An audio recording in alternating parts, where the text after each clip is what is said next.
Today's game could end up being all about the defense as both teams rank in the top 10 in fewest yards allowed. The Browns are #1 in defensive yards allowed, and they go up against the Seahawks, who will need to be sharp on offense.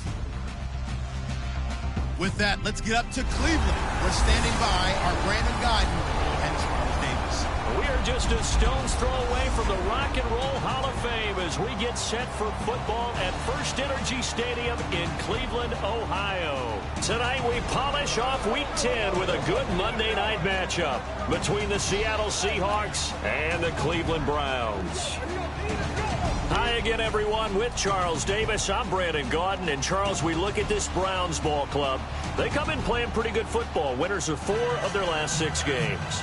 Meanwhile, for our visitors, the Seahawks, we're in November now, so this is where you really need to settle in, start getting down to business. And in baseball, they talk about the dog days of August. November, these are the dog days of football, trying to get in position for the big push. The shadow's starting to get a bit longer. Week 10 of the NFL season is here, and we're underway on EA Sports. This will be fielded on the back line of the end zone.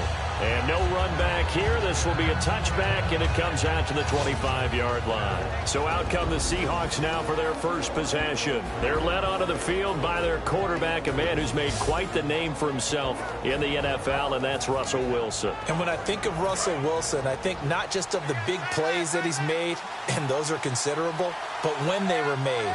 4th and 26 in a Big Ten championship game against Michigan State when he was with Wisconsin.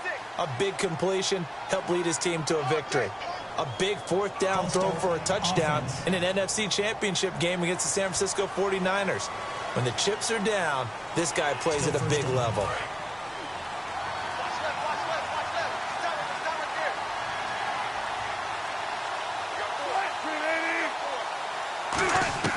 Out of the gun, here's Wilson. And his first pass is incomplete. The intended target, Doug Baldwin.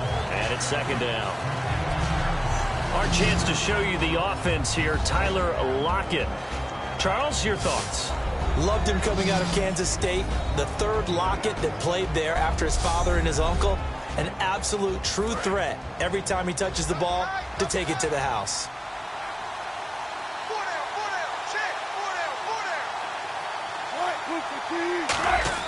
Now Wilson on 2nd down.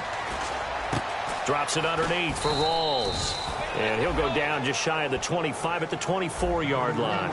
4 yards on the pickup, and that's going to lead to a 3rd and 11. Uh-oh, Charles, now you get to talk about your old spot, the secondary. Very key here in this one. You have to cut me off because, you know, I'll talk about them all game long. Love to see those guys match up and challenge the best wide receivers.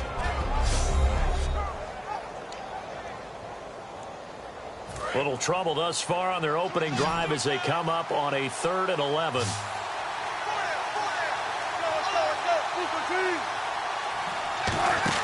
They go play action with Wilson. He's going to wind up and air it out. Looking for Lockett, and it's intercepted. A great read, and it's picked off. And the return comes to a halt right at the 44-yard line.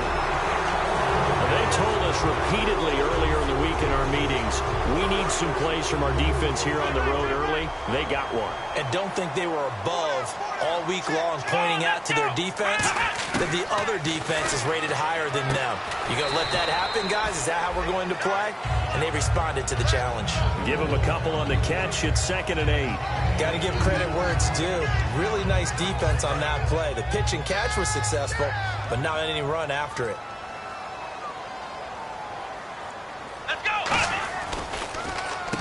They'll give it to him right up the gut. And nothing doing. He's immediately taken down at the line of scrimmage. Only a yard on the pickup there, and it'll bring up a 3rd down. Partner, we know today's NFL is really built around the guy throwing the football. But these short runs, they still pay dividends because they can take their toll on a defense, and they can add up as the game goes along. You control the clock, you control the ball, and that way you often control the game. And all the way in. Touchdown, Cleveland. A great play there. His 3rd touchdown now on the year. And the Browns have taken the early lead. Getting your back involved, what's the importance there in the passing game? Well, oftentimes you can create mismatches because who's going to cover him, and you get him into space, which is where he likes to operate with the ball in his hands. Oftentimes makes people miss, gets that run after the catch, and off he goes. And into the end zone. And his kick is no good. An inauspicious start here kicking-wise as this one stays a 6-0 game.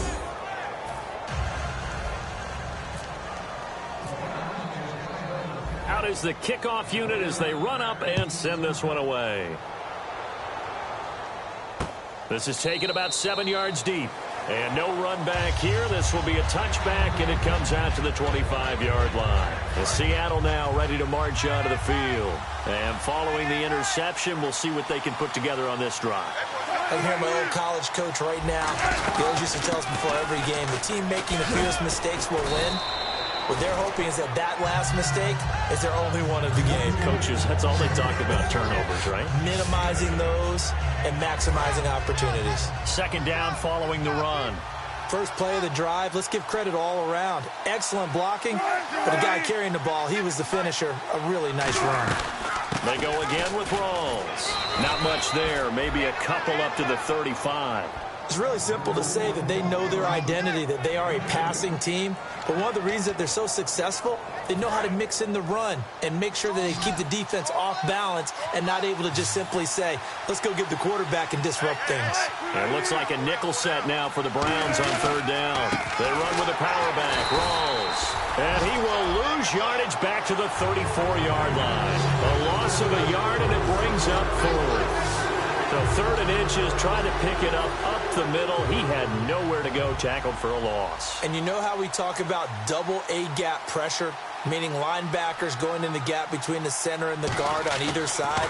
Well, it's not always to get to the passer. Sometimes you do that to prevent a running play. Worked pretty well in that situation. Oh, he shifts past him. A nice job on the return there, 16 yards. And the Browns will take over, 1st and 10.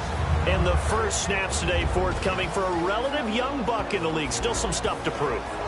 Brandon, this is a guy who showed a lot of talent early, flashed a lot of potential. Now everyone's waiting for the leap. Where is he going to make his biggest gains, and how will his team benefit from those? They'll try and start this drive in the air. He's going to flip that out to the flat. It's complete. It's a loss of a yard there, and now 2nd down. Really good defensive effort. They were all over that little swing pass out to the right side before lost yardage. Terrific read, better execution, and done with a lot of enthusiasm. Absolutely. They saw it all the way, ran to the football, and caused a nice play for lost yardage. And able to get this one across the 45 before he's brought down. They were ready for what the defense was showing. They had prepared for that look, recognized it, went straight to the air, got the first. Well done. Love the recognition because you can prepare for everything. You can watch the tape and put together your game plan, but you still have to understand what they're doing in terms of what they're showing and be able to adjust accordingly, and they did exactly that. And he'll be brought down right at midfield after a gain of only a couple. That's a good play by the guys on the defensive side of the ball. Held them to a gain of 2, and that changes the playbook a little bit now for the guy calling plays. 2nd and 8. Now he's got to probably think about going to the air instead of maybe staying with the ground game. And this is incomplete. So we played one quarter here on a Monday night. 6-0 is our score. We'll return after this message. You're watching the NFL, and it's right here on EA Sports.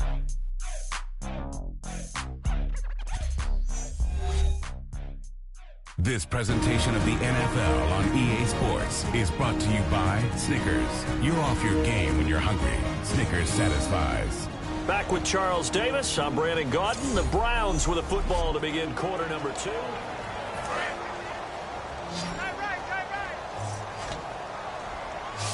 They'll come out in the pistol.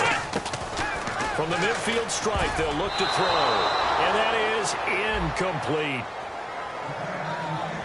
I think that's a big-time play there because the slant route is really hard to cover because the timing is so quick. But able to see it, diagnose it, and get to the football, that's why he was able to bat it away. And not what he was hoping for there as this will hit in the end zone for a touchback. The Seahawks offense now, they get ready to come back onto the field. And 3 and out on the last drive. No points on the scoreboard. A little soul-searching now? I would say so, and they need to help out their defense a little bit. They've had to be on the field a lot more than normal, put them in some tough spots. But what's the old adage? When you get another chance, it gives you a better chance to do it right. The evaluation process in today's NFL does not take into account as much bulk as it does speed, and that's what we're seeing with the linebacker position. Those guys that can run, they can play at any spot because they can make plays on the opposite side of the line of scrimmage. On second down, Rawls fights forward for only about a yard up to the 21. I do know from experience that when you slow down someone's running game, you're now doing the dictating on defense, and guess what? Now you're getting ready to tee off on their quarterback because they have to throw it all the time. But you still have to be alert for the draws and other plays of that nature to make sure you don't get hurt. Here's Wilson. And that's going to be too high. Out of bounds and incomplete. He was trying to get it to Jermaine Kearse. And 4th down coming up. Here's Britton Colquitt now as he'll punt it away for the second time.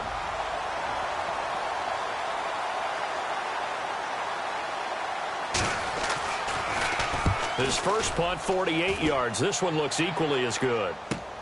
And taken right on the 30. Call that a 46-yard punt, though they did get 9 back on the return. And the offense will take over with a new set of downs.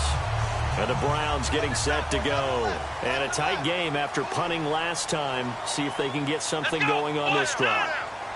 As they head to the field now with a gain. He rifles one that's intercepted. And he's free going down the left side. It's a foot race. And he will take this one home. It's a touchdown. Well, partner, I do know this. If you're a defensive back, you have more chances to make a team now than ever because people are using 5 defensive backs, 6 defensive back packages. Not exclusively, but way more than before. That was a nickel package there, and what a pickoff. Why is that? Why are they using that more? Because more people are throwing the ball on earlier downs than ever before. This has become a passing league, and because of that, more defensive backs on the field on most plays. This is taken at the 3. And a good return as he'll be stopped just shy of the 30-yard line. And now the Browns coming out on the field.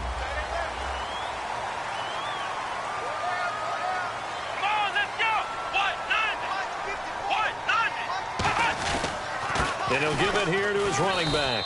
And he'll get this up only to about the 33. It's a pickup of 4, and it'll bring up second down.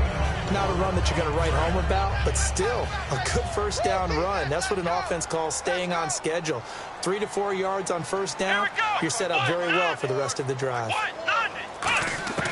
Now a shotgun snap as they'll look to throw. Oh, he almost had it. Already with 1 interception, just missing his second there. It's 3rd down, 6 yards to go for the offense.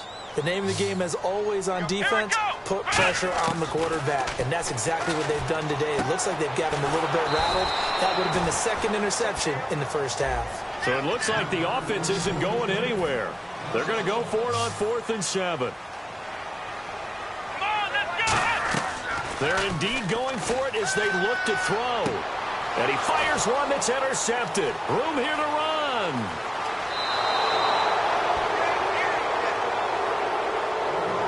That's sort of a second quarter to forget for him. Now 2 picks in this frame.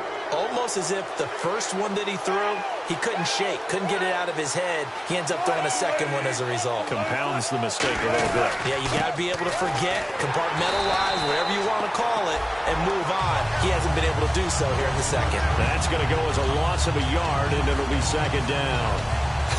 One thing I know, defensive coaches love it when they don't have to invite their players to the party. This strong safety, you never have to ask him twice to help in run support. He's going to arrive and in a bad mood. To throw is Wilson. And he just chucked that one out of bounds, out of everyone's reach. Maybe a wise call not to take a sack in this part of the field. It brings up 3rd down. Boy, you'd hate to squander this great field position. Here's 3rd and goal. On 3rd and goal, Wilson. It's a loss of a full 3 yards, and it brings up 4th down. So on fourth down, on comes Stephen Hauschka to try and get the Seahawks 3. 2 minutes remain here in the first half. More from Cleveland after this.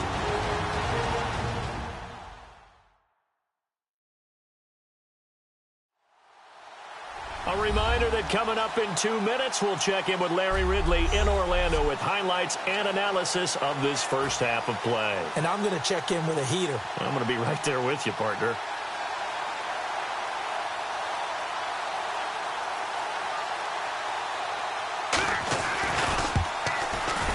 And the 11-year veteran bangs it through, and they bump the lead up to 4 now at 10-6. So the defense gets the pick. The offense, Charles, they go backwards, but they do get 3 points. Very happy to get the 3, but you know who's happier? The defensive team on the other side. They shut them down after the turnover. And he'll get across the 20 before he's brought down at about the 23-yard line. And now Cleveland geared up to take the field. And following the interception, just any interception, are you a little bit more cautious when you start that next drive, or no, you just throw that out the window? I think you are. I don't think that there's any way you can run back out there and go, totally didn't affect me. Let's just go ahead and be loose with the football again. You're going to take care of it, but you have to be careful about being too cautious because now you can't run any offense at all. Still want to attack. We'll see how they attack him here. Back to throw now on first down. He's going to flip one out here to his running back. 6 yards on the pickup, and it's a second down. Everyone's got to be able to catch the football. Doesn't matter what position you play, but if you're on offense, be aware a ball may come your way.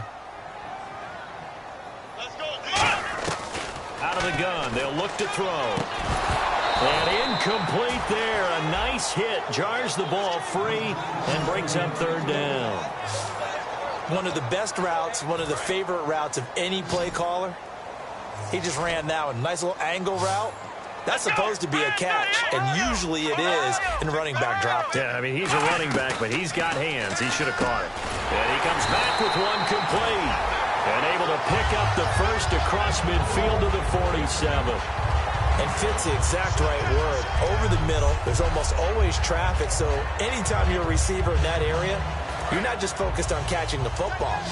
You're wondering where the collision's going to come from, right? Because there's almost always someone there able to concentrate, catch it, and even added a little extra at the end with a short run. And nearly picked off. Surprising to see a defender of his caliber let it get away, but it does get away and it's second down. He's got to be kicking himself right there. His team's already picked off 2 passes. That would have been the 3rd in the game. And, boy, they've really played well attacking the football. And second and 10, he'll look to throw again. He's got his man on the crossing route. A very solid gain of 27. And now they're in the hurry-up.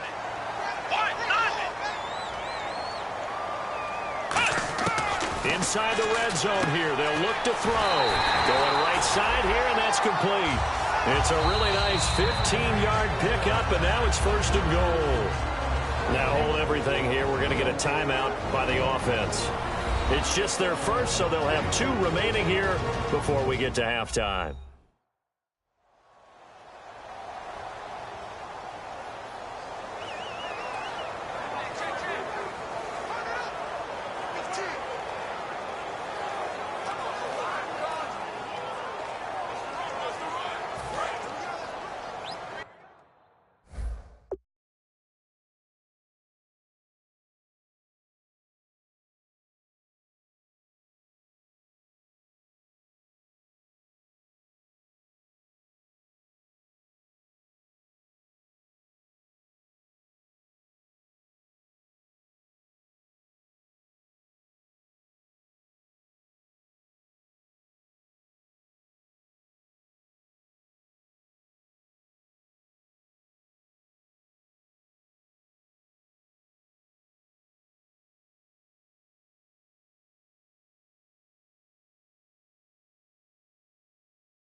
Again, we'll see the pistol here.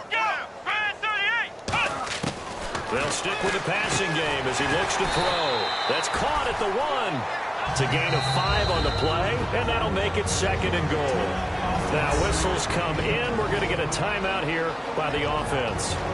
So that means they're down to 1 remaining here as we head toward halftime.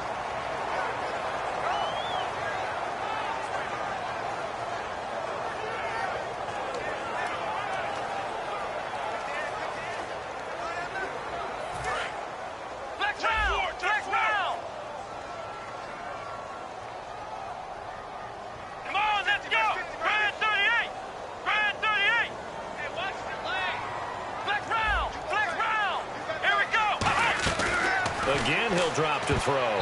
He almost had it. The big D lineman nearly had an interception. Instead, it falls down incomplete. Not only did they drop what looked like an interception in the end zone, they blew a golden opportunity to shift the momentum. So this will be the 9th play on this drive.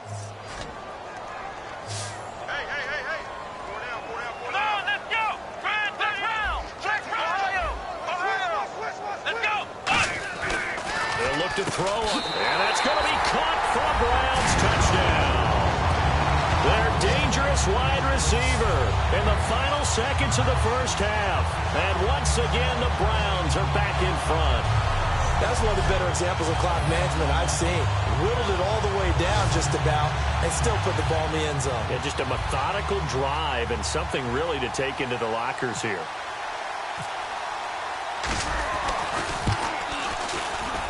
And he atones for his miss the first time around as this one is up and good to extend their lead. So the drive goes 75 yards, 10 plays, and it ends with a touchdown for Cleveland.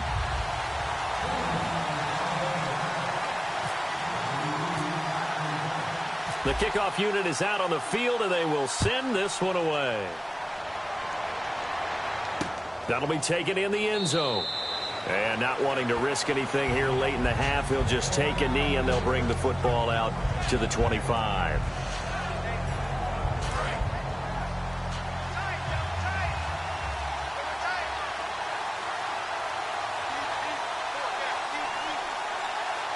And with time running short here, they'll simply take a knee, and that should do it for half number 1. So we've hit halftime. Just a field goal separating these two teams at the break. As we'll send you down to Orlando as we check in with Larry Ridley and our EA Sports Halftime Report. Larry? Thanks, Brandon. I'm Larry Ridley, and welcome to... Okay. Well, so much for the halftime report here. Guy can't even finish his Snickers. We're going to get right to the third quarter. Let me spit this out. Fielded about a yard deep. And he'll take it back to about the 19-yard line. Here's the Browns offense now getting set to start off this third quarter. They have the lead. Now they'll be looking to extend that lead. And this is where I enjoy talking about one of my favorite subjects, tendency breakers, or counters, as I also like to... He's got a man complete. A big play that time for Cleveland. 43 yards. So let's go ahead and add to the difficulties of guys trying to cover receivers. They've got to deal with speed, shiftiness, all that stuff. But how about when they have height and length and deep downfield? You throw the ball up in the air. That's how they uncover at the end of a route, by being able to go up over the top and make a big catch. They'll look to throw here on first down. Going to throw right side here, complete. And all the way in. Touchdown, Cleveland.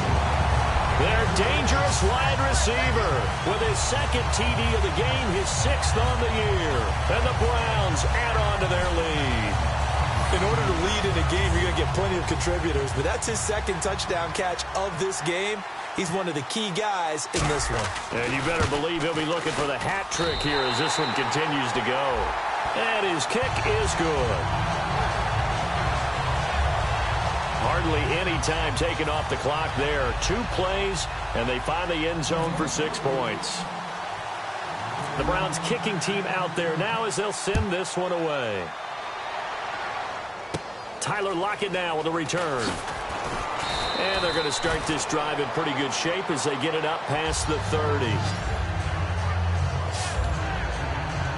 A look at the offense now here, coming back out on the road for their first possession of the second half. They're down in this game. A chance for the offense, though, to put something on the board, get some momentum here in half two.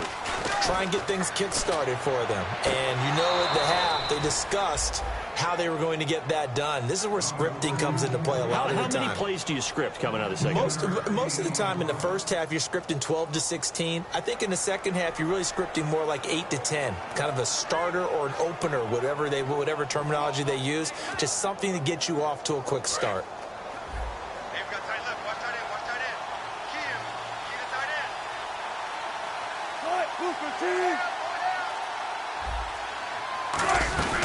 First down, this is Rawls. And very little running room there. He did get a couple up to the 49. They know that old expression, it's not my night. It hasn't been his so far. I don't know if the legs are a little bit heavy. Sometimes having to hang out all day and play doesn't exactly play to your advantage, but it's been a tough go for him. And every time he looks up, somebody's there defensively. That was the same case on that play. They stay on the ground. Rawls again. Looking for a seam, but finding none. He'll get back to the line of scrimmage, and that's it. No gain on the play, and it's going to bring up a third down. Now, that result is no surprise. This team is bringing back memories of what? The 85 Bears, the 2000 Ravens. Those teams were so great against the run, they made you abandon any plans of doing that when you played against them. So 3rd and 7 and an extra defensive back on the field here. Definitely want to play coverage here. And this is caught on the sideline. But no, they'll say out of bounds. He caught it but was not in bounds. Incomplete. A third down, he tried to stay in bounds, did all he could. He caught it, but was led a little bit too far. Yeah, that's always difficult, isn't it? Because you know half of your body is trying to stay behind while the other half is reaching out, trying to catch the football. The top half worked. It was the bottom half that was in question. And here are the Browns now as the offense comes back out onto the field. And they were able to punch it in the end zone last time. They'll be looking to do that again here for the defense. Obviously, they'll be looking to stop them from punching it back in the end zone. It always is punch-counter-punch, isn't it? And which team has the advantage? Well, let's just go back. Last time on offense, they rolled downfield, got into a good rhythm. You can see a little more bounce in and out of the huddle. You can see the sideline really get into the game. So defensively, you're thinking to yourself, how do we take that away from them? How do we get the advantage back? Let's see what they come up with. I think pressure is always the first way to go. You love pressure. I love it. We'll see if they dial it up this drive. When you run a screen pass really well, you got to like the look of it because so many parts come together to make it work well. The offensive linemen where they're faking people out, the back slipping out there, catching the football, then all of them going together as one unit downfield. A really nice pickup. And he'll get it out a couple yards shy of midfield at the 48. 7 yards, the pickup on the pitch and catch. Second down now after the pass completion. When you see zone defense and you know you've got a drag route on as your primary call, you've got to be really careful as a passer about how far you let your guy go because he might wander into some tough coverage. Looking left sideline, it's complete. They're calling a gain of 19, and it moves the chains. And defensively, they were in zone coverage there. Do you have to be a little careful? You're losing playing against a good quarterback like he is to not play too much zone? Yeah, you have to be careful about how much time you're giving. And for a third time tonight, he's intercepted. A great read, and it's picked off. And the return stops at the 39-yard line. I tell you, Brandon, it seems like this guy's been all over the field so far. That's his second interception of the game. And so much of playing defense in the NFL, especially when it comes to defending the pass, is all about positioning and technique. And this is fantastic work on both fronts there. After the interception, here's Wilson. And the grab made by Doug Baldwin. And he gets this one to midfield before he's brought down. Give him 11 yards that time and a new set of downs. I don't care how many times you tell the story, it never loses its luster for me. Doug Baldwin, undrafted out of Stanford, and plays like a #1 receiver should in the NFL. I don't care how you cover him. I don't care that his size isn't great. He's the one that typically comes up with the football. Absolutely. His roots go all the way back to Gulf Breed. And we're back now here in Cleveland. It's the Seahawks with possession of the football, but they do trail here to begin quarter number 4.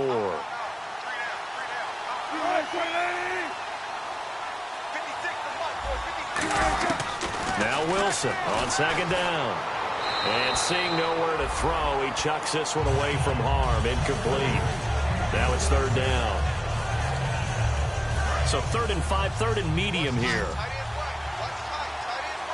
They'll come out in the pistol.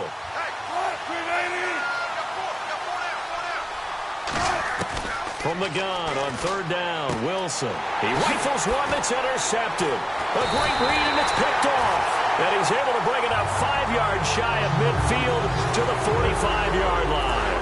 And now Cleveland geared up to take the field. And 3 interceptions in this game. And I would have to think, I wasn't a quarterback, but number 4's kind of, you're like, oh, man, I can't throw 4.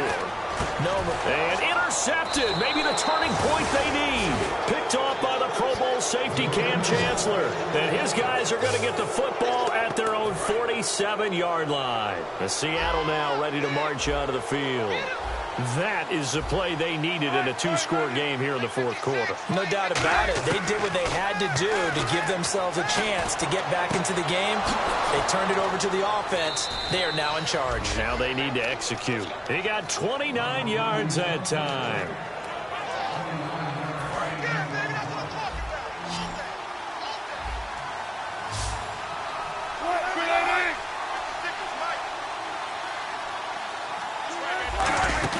They go play action here on first down. He's got time. And Wilson's going to be intercepted a 3rd time. A great read, and it's picked off. And the return goes up to his own 17-yard line. Partner, we always talk about possessions being at a premium in these games. And now in this situation, throwing an interception here when you have to claw your way back in, that one's going to hurt, and in a big way. Throwing for his running back, and he's got him complete. And he's brought down, getting this one up to about the 35. And the play goes for 19 yards, gives him a new set of downs. And they're going to hurry back to the line now. They'll look to throw now on first down. Finding his safety valve here. That's complete. And he'll get up to the 43-yard line. It'll be a gain of 8 yards, and it'll make it second down. It appears they found something that's working, and they keep going back to it. I guess you can actually say he has the hot hands now, doesn't he? Yeah, well, it's one thing to hit your guy out of the backfield once, hit him a couple times. Yeah, you're right. Maybe they're onto something. And I think a lot of that is simply if you get it to him in space, more times than not, he's going to get more yardage than you expect out of each play. Here we go! Here we go! They'll go to the air here on 3rd and 2. And this time he's got the hookup. It's complete. The gain of 4 that time as the drive continues. And that pickup of a first down, that's going to leave a mark because they really needed to stop them there, didn't they? So frustrating. Defensively, you're a play away from getting that football back here down late. Tough. Now they've got to find a way to create a turnover or takeaway.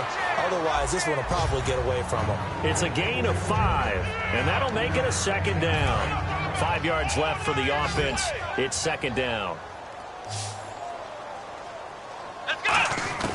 They'll stick with the passing game as he looks to throw. That's incomplete. Nearly another pick. My goodness.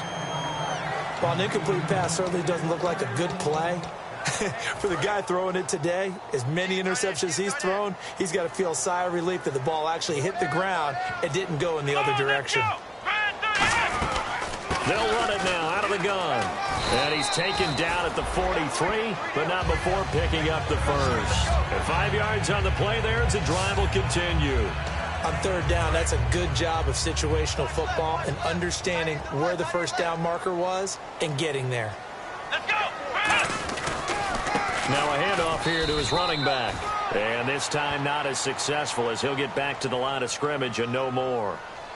Holding offense. So he got his hands a little too far outside. The ref caught him, threw the flag. They'll wind up losing a full 10 yards on the play. Let's go! They'll run it now out of the gun. Try to find a lane, but instead he'll get back to the line of scrimmage and no more. Making the stop that time, Bobby Wagner. The fourth quarter here, they've got the lead. They want to keep it on the ground. That's what they're doing. Smart football. Keep the clock grinding. Keep it going. But you got to figure now, they're going to see more people stacked up at the line of scrimmage as they try and bleed it out. Time for a break. We're back to finish this one off after this.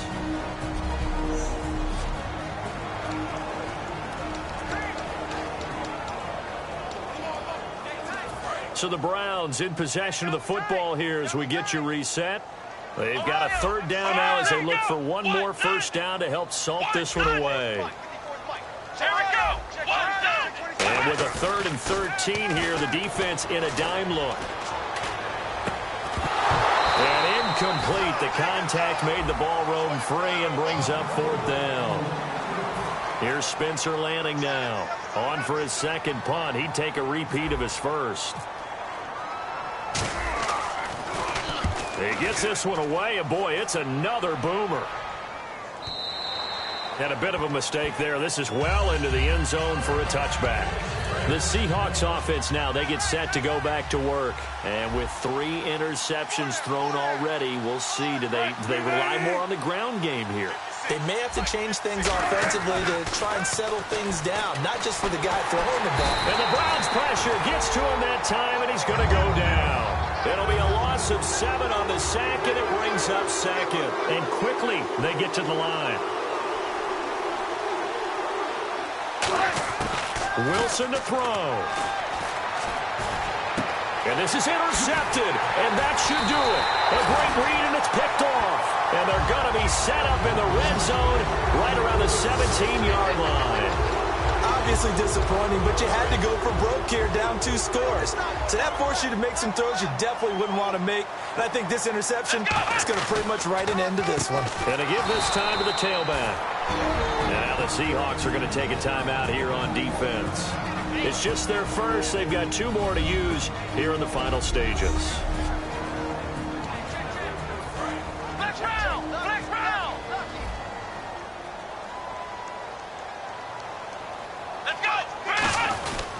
And they'll try the ground game here with the running back.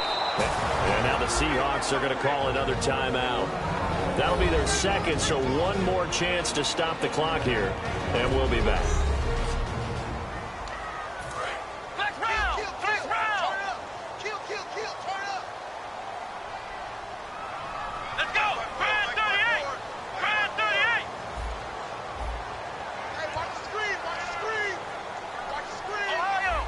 They come out here in the eye. Now on 3rd and long, they'll look to throw. Nowhere to escape, and he goes down. Now hang on here. Timeout called by the defense.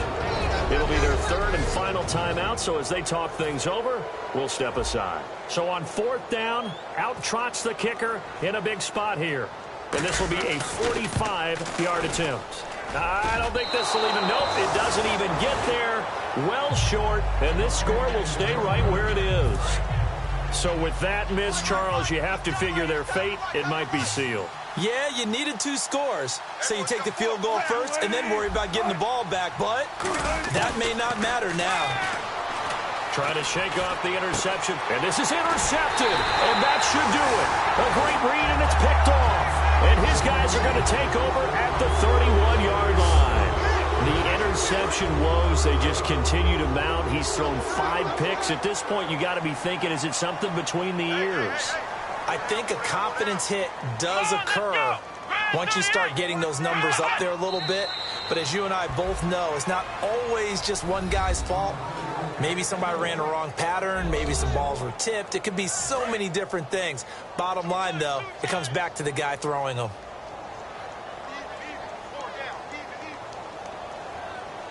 Come on, let's go! Red 38! Red 38! Man, I got you. Man, I got you. Hut! One final kneel down here, and that should just about do it. Double tight, guys, double tight. Hey, we gotta go. And the Seahawks add a couple of extra DBs going with the dime look here. Indeed, 6 on the field. Check, watch 54, watch 54. Watch the back, watch the back.